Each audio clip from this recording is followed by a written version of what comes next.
ፌቨን ፀሐይ የጫካ ኦሪጂንስ መስራችና ዋና ስራ አስፈጻሚ ስትሆን በዓላማ የምትመራም ስራ ፈጣሪ ነች።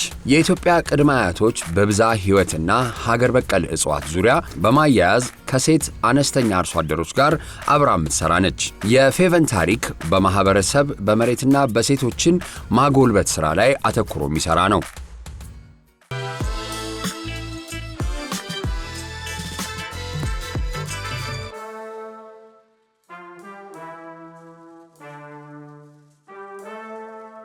በተለያዩ አይነት የተፈጥሯዊ ንጥረ ነገሮች በመጠቀም ለጤናችን ለውበታችን ደግሞ የምንመገበውንም ነገር መጠቀም አሁን በጣም እየተለመደ መጥቷል። ኢትዮጵያ ውስጥ ደግሞ ያሉን ዋይድ ዳይቨርሲቲ ወይም በጣም የተለያዩ አይነት በአትክልት በተለያዩ አይነት ንጥረ ነገሮችን የምናገኝባቸው አትክልቶችና የጫካ ምርቶች አሉ። ዛሬ በሲዮቹ እንግዲህ የቀረብኩት ፌቨን ፀሐይ የጫካ ኦሪጂንስ ሲኢኦ እና ፋውንደር ልበል አይደለ ፌቨን? ይቻላል። ወጣት ስለሆንሽ አንቺ ነው ማለት? እንዴ ግድ ነው። እሺ እንግዲህ መጀመሪያ እንኳን ደህና መጣሽ። በጣም አመሰግናለሁ ጊዜሽን ስለሰጠሽን በዚህ ጠዋት ተነስተሽ። እኔም አመሰግናለሁ ለድሉ። አሪፍ የጠዋት ሰው ነሽ? ነኝ። ለዛ ነው ቀለል ብሎሽ ያልሽው አይደለ? ናይስ። እስቲ አስተዳደግሽን ንገሪኝና አንዳንዴ ሪሰርች ይደረጋል አይደል? እንደዚህ አይነት አንዳንዴም ሳይሆን ሁሌ ነው ግን ሪሰርች ሲደረግ ያገኘሁት ነገር አለ። ወደዚህ ስራ የመጣሽበትን አንድ ፖድካስት ላይ ነው ሲጠይቁሽ የመለሽው መልስ አለ። ትንሽ አሞኝ አያቴ የሰጠችኝ መድኃኒት ነበር አልሽ። ሆለ ያው አይደለ? ከዛ ነው የተነሳሽ። እስቲ እሱን ኤክስፒሪየንስ አስረጅኝ። እንዴት ነበር? ያው እንግዲህ እዚህ አዲስ አበባ ነው ያደግኩት። አያቶቼም ጋር ቅርብ ስለነበርኩኝ ብዙ ጊዜ እዛ በማሳለፌ በጓሮ በኩል የሆነ ነገር አይጠፋም ነበር። ማለት በልጅነት እንደዛ ብዙ አፕሪሺየት አታደርገውም እውነት ለመናገር። ግን የሆነ ሆድ ሲታመም ጤና አዳም ተጨምቆ ይጠጣል ወይ የተለያየ አይነት ባህላዊ እጽዋቶች ስላሉ የነሱን አጠቃቀም በልጅነት አፕሪሺየት ባላደርገውም ብዙ ተጠቃሚ ሆኜበታለሁ በአጋጣሚውና እሱ ነበረ መነሻዬ። ብዙ አሁን ላይክ የናቹራል ፕሮዳክቶች ማንኛውም አይነት ሱቅም ስትሄድ ወይ ሱፐርማርኬት አናገኝም። ላይክ የተፈጥሮ ፕሮዳክት አብዛኛው የምታየው በጣም ኬሚካል ወይ የበዛበት ወይ ደግሞ ፕሮሰስ ተደርጎ አላል የምትፈልገውን ፋንክሽን እና ቤኔፊት አታገኝበትም። ለምን የሚለው ጥያቄ ነው በመጀመሪያ መነሻ የነበረው። ስንት ዓመት ላይ ነው ያ ጥያቄ የመጣው? አይ ቲንክ ወደ 20 ምናምን አካባቢ ላይክ ዩኒቨርሲቲ ያለሁኝ ያኔ ነበረ ማስተዋል የጀመርኩት። አሁን ህንድ ሀገር ለምሳሌ ላይክ በአዩርቬዳ በጣም የታወቁ ናቸው። የተለያየ ይሄ ባህላዊ ቅመማ ቅመም እየተጠቀሙ ለምግብም ሆነ ለሚጠጣ ግን ለኮዝሜቲክስም በዛው ልክ ያደርጉታልና የታወቀ ነው። የህንድ ሀገር አዩርቬዳ እንደዛ ናቸው አይደል? የሆነ የሆሊስቲክ ሜዲሲን በደንብ ይታወቃል። ኢቭን ቻይናም አሁን ትራዲሽናል ቻይኒዝ ሜዲሲን ተብሎ ብዙ ማንኛውም አሁን ሞደርን የቻይና ሆስፒታል እዛም ስለኖርኩኝ ነው ስለ ቻይና ብዙ ማራለሽ። ማንኛውም ላይክ ሆስፒታል ስትገባ there's an actual section የትራዲሽናል ቻይኒዝ ሜዲሲን ብቻ። ዶክተርም ጋራ ስትሄድ በደንብ በጥናትም በምርምርም መጥተውበት ያንን የሚያሟላ አለና ኢትዮጵያ ግን ጥቂት ነው ማለት ባህሉ የለም ወይ ፕራክቲስ የለም ሳይሆን አክሰሲብል አይደለም። አሁን አብዛኛው ስፔሻሊ ከተማ ላይ ያለ ሰው የት እንደምትሄድ ራሱ አታውቀውም። ሜቢ የተወሰነ ወይ ለወጌሻ ምናምን የመሳሰለ ካልሆነ በስተቀር እንደዚህ በደንብ በጥናትም ተደግፎ የሚሰራው ጥቂት ሰው ነው ያለው። እንግዲህ ኮሌጅ የተማርሽው ይሄንን ነው ወይስ ሌላ ነገር የተማርሽው? አይ ምንም አይገናኝም ከዚህ ጋር። ሞር ሶሻል ሳይንስ እና ኢኮኖሚክስ ላይ ነበረ ትኩረት ያደረኩት ኮሌጅ ላይ። ከዛ ለአጭር ጊዜ ሎ ስኩል ለመሄድ እንዳልተም አስቤ ነበር ግን ለኔ አይሆንም ብዬ ወሰንኩኝ። ለምን? ህግ እኮ በጣም ኢንትረስቲንግ ነው። ሲማሩት ደስ ይላል። እሱ ፓርት ደስ ይላል። ላይክ የክሪቲካል ቲንኪንግ ፓርቱ አለል ላይክ እንደዚህ አናሊሲስ እሱን ፓርት ወደዋለሁ። ግን for some reason የሆነ ከሆነ ካንተ ማንነት ጋር የሆነ ማይሄድ አይነት ካሪየር ስታስብ ወዲያው ወስኜ ሽፍት አደረኩኝ። አይ ግን ኢኮኖሚክስ ውስጥ መሆንሽ አሪፍ መሰለኝ። ወደ ላይክ ፓሽንን ወይንም የምትፈልጊውን ሁሉ የምትጠይቂውን ጥያቄ ወደ የንግድ ስራ መቀየር አስችሎሻል ብዬ አምናለሁ። ትክክል። how is that thought process? ወይም እስቲ ወደ ቢዝነስ ለቀይረው ፍላጎቷ አለች፣ ስፓርክ ሊኖር ይችላል፣ ኢንትረስቱ ይኖራል። ከዛ ግን እስቲ እንዴት ነው ይሄን ነገር ወደ ቢዝነስ ለመቀየር ምን ማድረግ አለብኝ ብለሽ ጀመርሽ? ሶ በመነሻው ስራ ላይ ያለሁኝ ተቀጥሬ በምሰራበት ጊዜ ሶሻል ኢምፓክት እና ኢምፓክት ኢንቨስትመንት ላይ ነበረ most of my career እና በድሉ ግን አግሪካልቸር ላይ እና ሄልዝ ኬር ያሉ ኢንቨስትመንቶች ላይ ስሰራ ስለነበረ ብዙ ኢትዮጵያን አክቹሊ ትራቨል ለማድረግ እድል ሰጥቶኛል። ሶ ከደቡብ እስከ ሰሜን ያሉትን አብዛኛዎቹን ሁሉንም ባይሆን የተወሰነ ሄዶ ያለውን ሁኔታ ለመረዳት በጣም ጠቅሞኛል። እና አንዳንዴ እንዴት ነው ላይክ ሌላ ቦታ ተቀጥረ መስራውና ዲሊቨር ማድረግ የምትችለው versus በራስ መንገድ የሚለው ያ ትንሽ አላለ እየዳበረ ሲመጣ it actually inspired me to just በቃ like let me leave my job and do this full time የሚለው. That's nice. Yeah, you are at Gates Foundation? Yeah, so I was at Gates Foundation. Gates Foundation ነበር. አብዛኛውን ጊዜ የበጎ አድራጎት ድርጅቶች ላይ ፊላንትሮፒ እንደዚህ አይነት ድርጅቶች ላይ ስትሰሪ ኢምፓክቱን ስለምታዩ አብዛኛውን ጊዜ shift ለማድረግ ቀላል ይመስለኛል አይደለ? And not as much actually. So ለምሳሌ አሁን የነሱ ለየት የሚለው to be honest, it's the only development organization I ever wanted to work at. It was the only one. The only one. The only one. ሌላ ቦታ አልገባም ብዬ። So and I think what I appreciate is በጣም አፕሮቻቸው የቢዝነስ ስትራቴጂ ተጠቅሞ how do you deliver on impact work ነው, which is very different from like የሆነ CSR or just purely development. So ለኔ ይሄ የፕራይቬት ሴክተር እና የኢንተርፕረነርሺፕ እና የዲቨሎፕመንት ኦቨርሌይ ፓርቱ ነው more interest የሚያደርገኝ። እሱም ደግሞ like I think ወደ በኋላ ላይ እናነሳዋለን። ጫካ ኦሪጂንስ ሲመሰረት I think የመጀመሪያው ቨርቲካል ነው አይደለ? So የቢዝነስ ኦርጋናይዜሽኑም ያለውም ነገር እናነሳዋለን። ኦኬ እስቲ ፋይናንሲንግ ላይ ሶርሲንግ ላይ ሲጀመር ጫካ ኦሪጂንስ ብዙ ነገሮች ይኖራሉ። what was the journey like? ለየት ያለ ነገር ነው። ገጠር ነው መግባት ያለብሽ፣ ገበሬዎች ማዋራት አለብሽ። እንዴት ነው? So ስጀምር maybe የተወሰነ በመጀመሪያ ሬት በኮመርሻል ስኬል አሎቬራ ወይንም የምንለው ለመስራት ነበር ሐሳቤ። ሶ ሄጄ ይሄ ችግኝ የሚያፈሉበት ቦታ ጋራ እንደም ያኔ ወደ ሰሜን አካባቢ ስለነበረ እዛ ያለ ሪሰርች ኢንስቲትዩት አግኝቼ ቢዝነስ ፕላን አውጥቼ ፋይናንሻል ሞዴል ተሰርቶ ምን ተብሎ ከዛ ግን በ3 ወር ነው በ4 ወር ውስጥ ልክ ይሄንን ሪሰርች እንደጀመርኩኝ ትሬድ ፌር ሄድኩኝ ኢን ኮስሜቲክስ የሚባል ዓለም ላይ ትልቁ የኮስሜቲክስ ትሬድ ፌር እዛ ነው። ያኔ ፈረንሳይ ሀገር ነበረ እና በቃ እንደዚህ ሬት ካምፓኒ ምናምን ሌላ ስም ዶሜን ምናምን ሁሉንም ነገር ገዝቼ ማለት ነው። ሶ ያንን ሐሳብ ይዤ ሲሄድ ወዲያው they shot me down in a good way. እሺ so ሐሳቡ ምንድነው የነሱ they said ዓለም ላይ ብዙ ፕሮዲዩስ የሚደረግበት ሚንዝ እና አገሮች ኦሬዲ ስላሉ ለምግብም ሆነ ለሚጠጣ በጁስ መልክ ያንን ፓት ፐርሱ ማድረግ ምንም ኢንትረስቲንግ አይሆንም። ከዛ ይልቅ ለኢትዮጵያ ዩኒክ የሆኑት ፕሮዳክት ላይ focus አድርገሽ that should be the starting point, and it was the biggest like blessing to have done that early on, you know, before committing even more. I know. So ከዛ ተነስቼ ተመልሼ ስመጣ ወደ 40 ምናምን ፕላንቶች ማፕ ማድረግ ጀመርኩኝ። So I started looking at like what's the chemical function makeup, botany ምንድነው የሚመስለው, overlay like in terms of function, like ለምሳሌ anti-inflammatory ወይ ምናምን የት አካባቢ ነው የሚያድገው። So ወደ ኔንጃ 30 እስከ 40 ሰው ይሆናል ኢንተርቪው ያደረኩት ግብርና ምርምር ላይ የሚሰሩ you know በተለያየ ኦርጋኒክ ኬሚስትሪም ላይ ያሉ ፕሮፌሰሮች ብዙ የረዱኝ ሰዎች ነበሩ ያኔ። ያንን እንደመነሻ አድርጌ ሳየው አብዛኛው ኦቨርላፕ የነበረው around herbs and spices። እንግዲህ ያው ወደ ግብርና ስንመጣ እኛ ሀገር ላይ ሁሉ የሚነሳ ነገር አለ። ኮንሲስተንት የሆነ ወይንም ደግሞ ምርት ላይ ደግሞ መሰረት ስታደርጊ ቻሌንጆች ይመጣሉ። አንዳንዴ ምርት ላይ ኖር ይችላል፣ አንዳንዴም ደግሞ ከገበሬዎች ጋር ለመስማማት ይኖራል፣ አንዳንዴም ደግሞ ትራቭል አለማድረግ ሙሉ ሊደርስ ይችላል። እነሱን ነገሮች እንዴት ነው አንሰርቲኒቲዎቹን ወይንም ይሄ እርግጠኛ ለመሆኑን ነገር ናቪጌት የምታደርጊው ወይስ የምትጠቀሚው ቅድመ ዝግጅት አለ? እንዴ አሁን በመጀመሪያ እኔ ራሴ ነበርኩኝ ፊልድ ሜድ ያኔም ስታፍ ስላልነበረ ነሰሲቲ ስለሚያደርግ ግን ደስ ያለኝ ፓርት እኔ I love going to field በጣም ግራውንዲንግ ነው ለኔ being anywhere in nature ደስ የሚለኝ ነገር ነው። ጫካ ውስጥ መግባት የሆነ ተራራ ላይ መውጣት ምናምን የሚመቸኝ ነገር ሃይኪንግ ትሄጃለሽ በደንብ?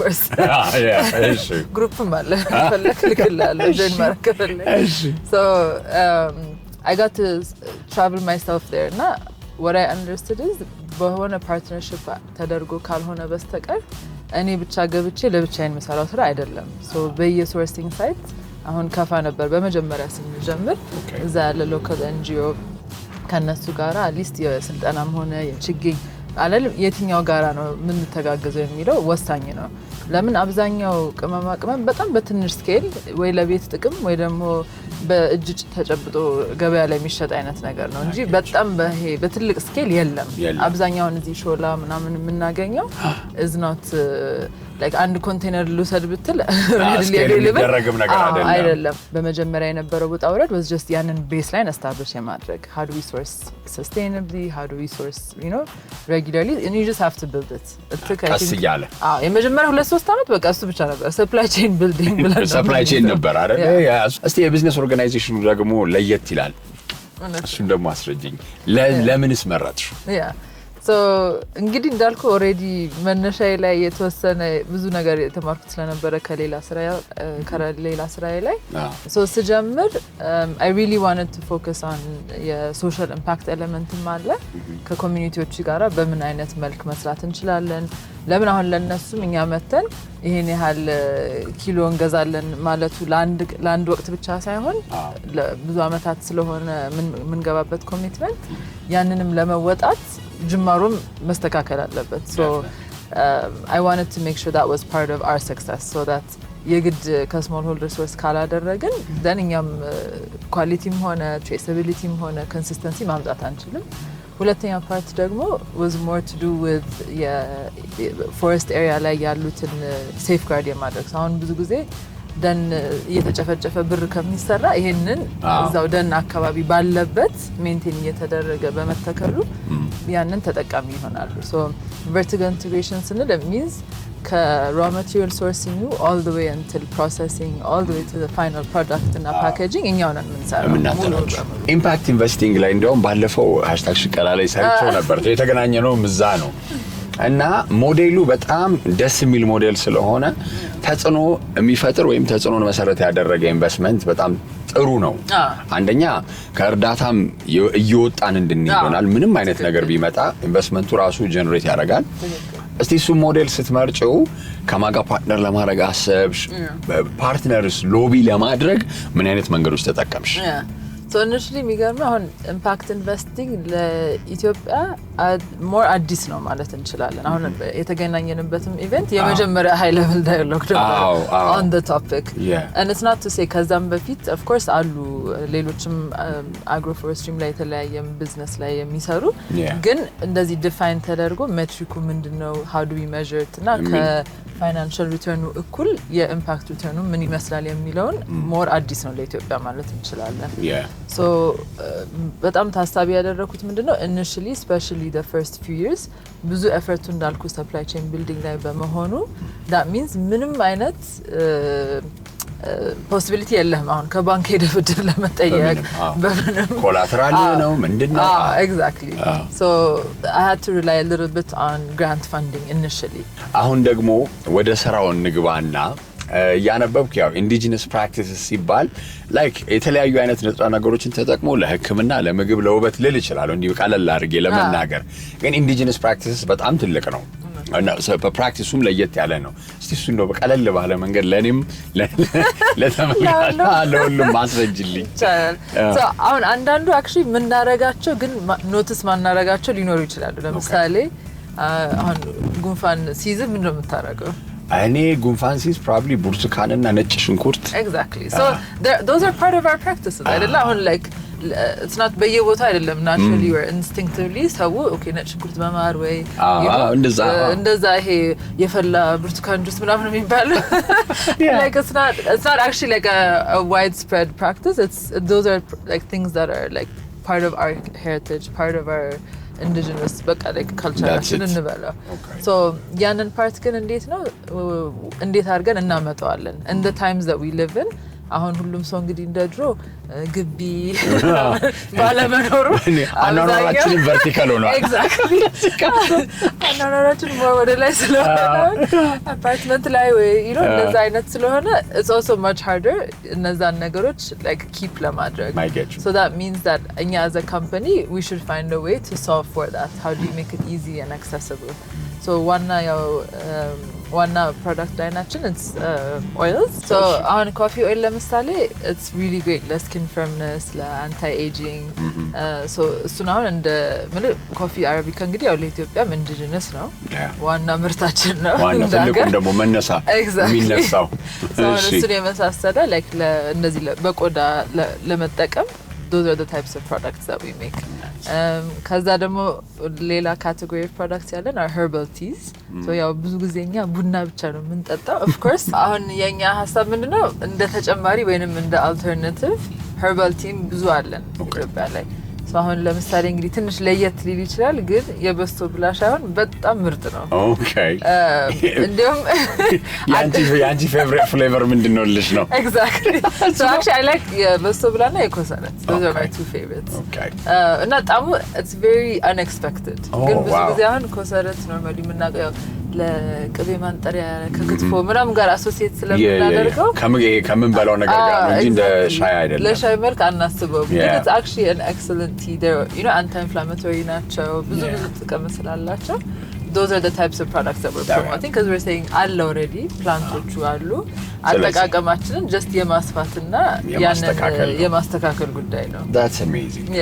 እስቲ ወደ ቢዝነስ ሞዴል ደግሞ እንምጣና አንዳንዴ እንደ አይነት ነገሮችን አንቺ ፓኬጅ ብታረጊው ለራስሽ የምታወጪው ወጪ አለ ምናምንና ሸማቹ ጋር ሲደርስ ትንሽ ሃይ ኤንድ ሊሆን ይችላል because የግድ ነው ወጪ አለው ወጪ ሲኖረው ደግሞ የተወሰነ አንቺ ደግሞ ጨምረሽ ትርፍሽን ካላገኘሽ አትሰሪበትም የእግዚአብሔር ይስጥልኝ ስራ የለም.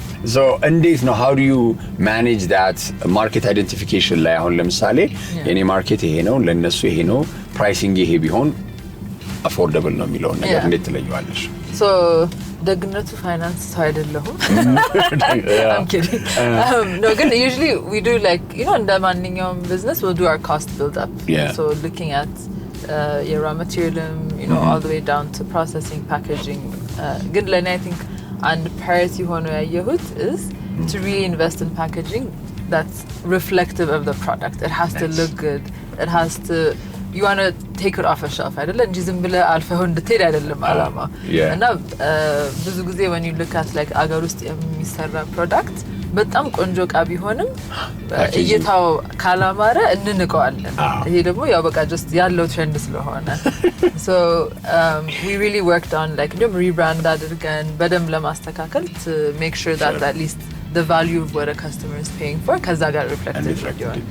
on the other hand ደግሞ ብዙ አሁን especially እነዚህ ሞል ምናምን ላይ ብትገባ እነዚህ ሱቆች ላይ you see imported products that stand out and that people are willing to pay for even if the product is not that great just because it looks good. ገባባባሊ so ለምዶ ኢትዮጵያ ውስጥ ቢመረትም ማመር አለበት በዛው ልክ ደግሞ እኛም ኮምፒት ማድረግ አለብን. so አላማው ምንድነበር maybe ቢቻል እስከ ከ60% ወይንም ከዛ በላይ ኤክስፖርት የማድረግ ቀሪውን ደግሞ አገር ውስጥ ለመሸጥ to find that balance because it doesn't make sense to only supply locally until your customer awareness increase እያደረገ ሲመጣ ያለውም ዲማንድ ለናቹራል ፕሮዳክትስ ኢንክሪስ እያደረገ ሲመጣ ደግሞ ብዙ ያየነው ከኮቪድ በኋላ ብዙ በጣም ብዙ ሰው ይሄ ወደ ናቹራል ሬሜዲ የመሄድ አይደል እነዚህ አይነት ፕሮዳክቶች ተፈጥሯዊ ህክምና ዘዴዎችንም መፈለግ ተጀመረ በጣም ያው ከችግርም ቢሆን የመጣው ልክ ነው ያ እየዳበረ ሲመጣ ትሬንዱ እንደሌላው ዓለም ላይ እንዳሉት እንደሌሎች ሀገር ላይ መሄዱ አይቀጥልም. so ለዛ ነው ኤክስፖርትም እናደርጋለን. ኤክስፖርት ማርኬቱ እንዴት ነው ታዲያ? how is it? ደህና ነው like አሁን ምንድነው ባልክ ላይ it's obviously much easier አሁን ለምሳሌ የሻዮቹ ላይ ወይ እነዚህ ቅመም ላይ more ready የሆነ ማርኬት አለ.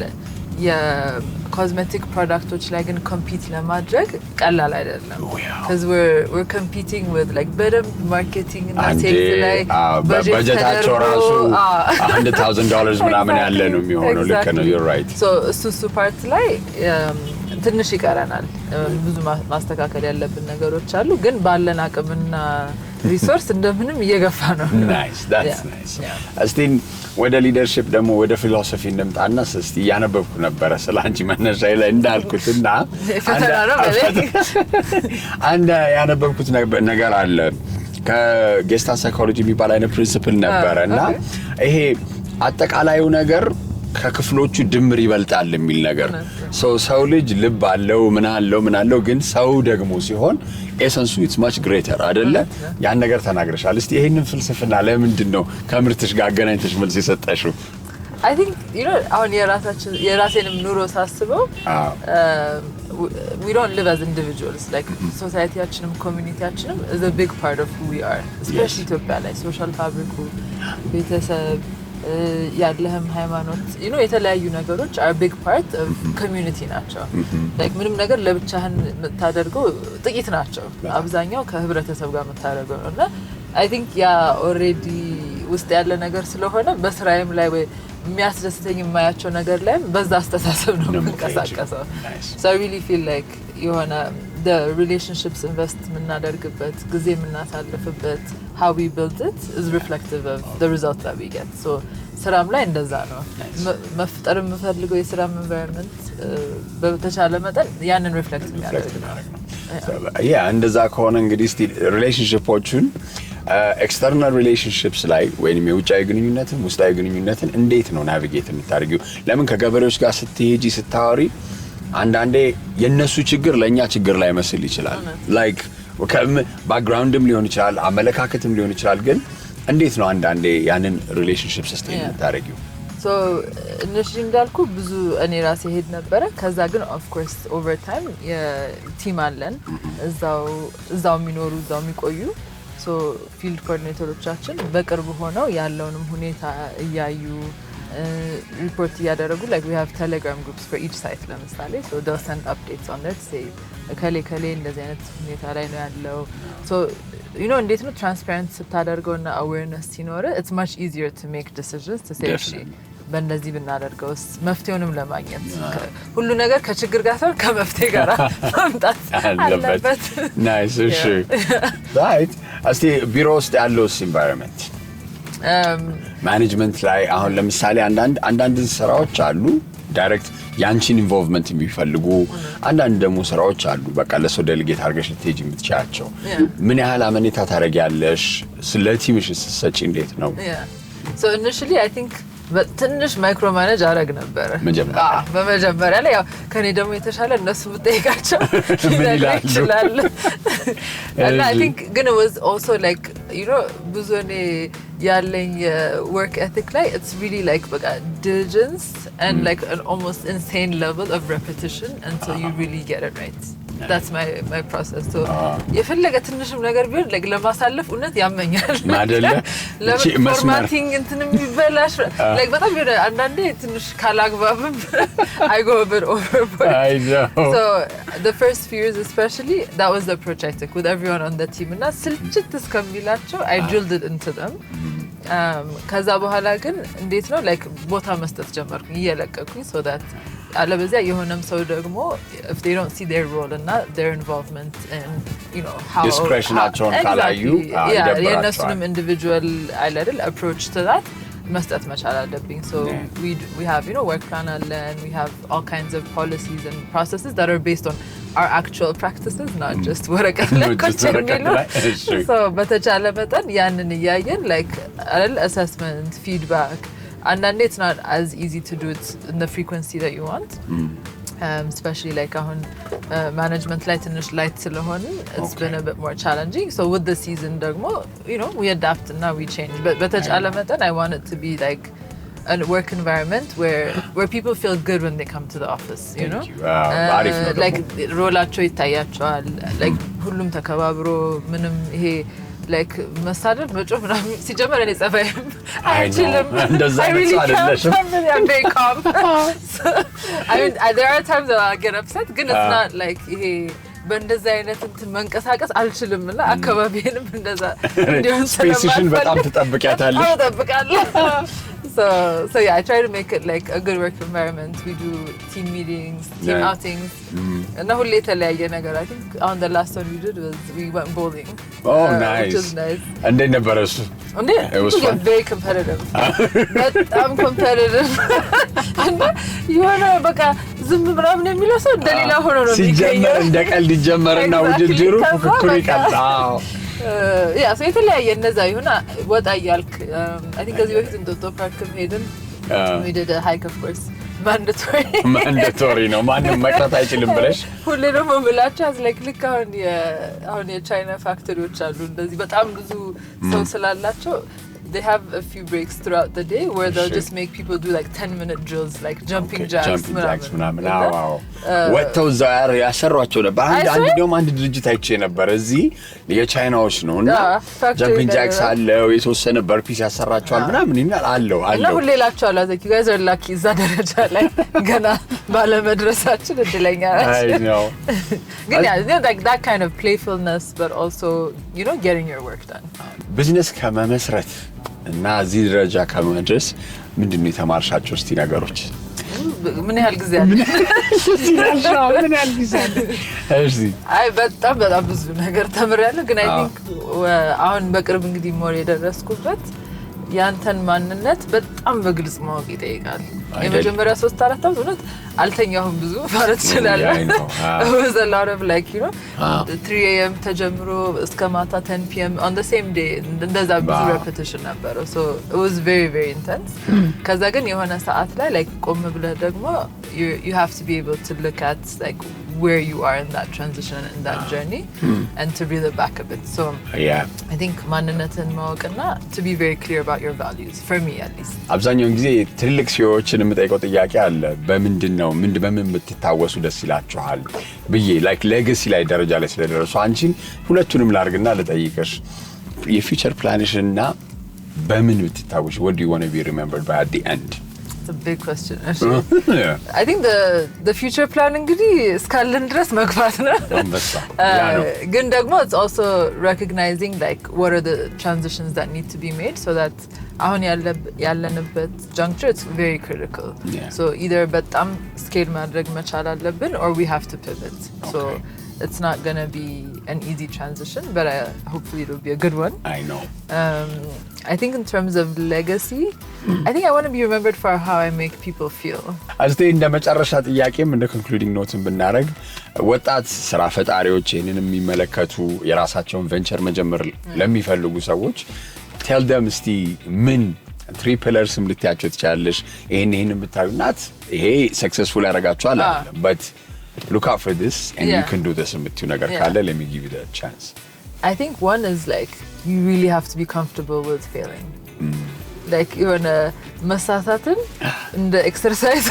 መልመድ አለብን not ዝም ብሎ ስህተት ሳይሆን like ምንማርበት አይነት ምንታረምበት ለምን if you look at a lot of the most successful entrepreneurs and CEOs it's usually after many trials and tribulations that they get to that part of you know reaping the benefits so I think it's important I think ሁለተኛ it's like having a strong network of advisors and mentors and then I think we idolize having this like you know entrepreneurship and CEO and that's a good thing it gives you maybe a bit of energy but also being equally prepared for the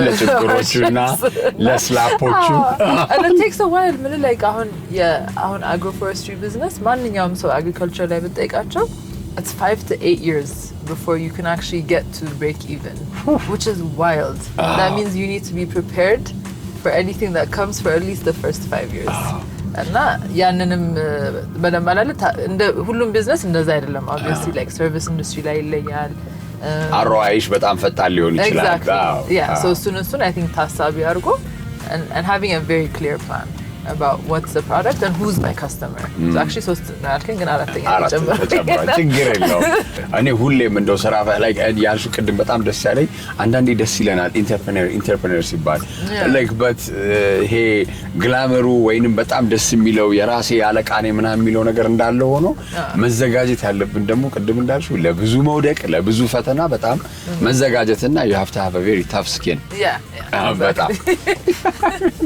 በጣም አመሰግናለሁ ፌቪዬ ለቆይታችን እኔም በጣም አመሰግናለሁ መልካም የሥራ ጊዜ እየሳቅን ጨርሰናል አመሰግናለሁ thank you በጣም